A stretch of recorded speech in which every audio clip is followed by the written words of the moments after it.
போச்சுங்க சார். ஒரு திருடன் கூட வீட்டுக்குள்ள பூந்து கட்டில்கள் படுத்துங்கிறவன் காலாண்ட போய் தலையாண்ட போய் தேடுறான். அப்படி இப்படி தேடும் போது அவன் எழுந்துட்டான்.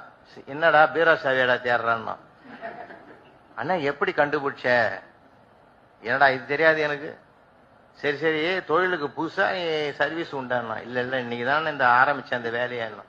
அதான் நான் பார்த்தேன். இல்லைன்னா ஒரு ஆம்பளை கிட்ட வந்து தேடுவியாடா சாவிய?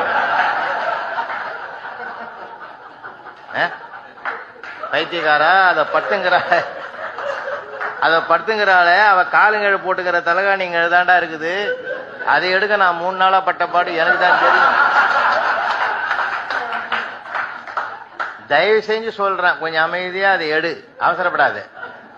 எது வந்தாலும் நான் விட்டு பாத்துங்கிறேன், கவலைப்படாது. மொல்லமா எடுத்துறேன். நான் எடுத்து அந்த பீரோவை தெர உள்ளிங்க பார்த்த மாதிரி 300 ரூபாய் வச்சுக்கிறா.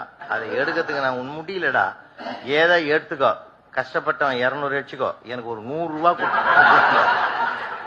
அவன் போய் பீரோவை திறந்து கஷ்டப்பட்டு எடுத்துட்டு போகும்போது அவன் அழறான். நான் வெளியில கஷ்டப்படுறேன், நீ வீட்டுக்குள்ளே கஷ்டப்படுற.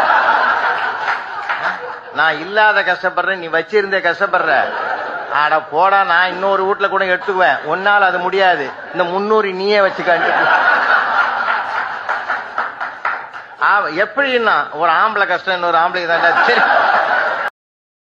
Download ShareChat.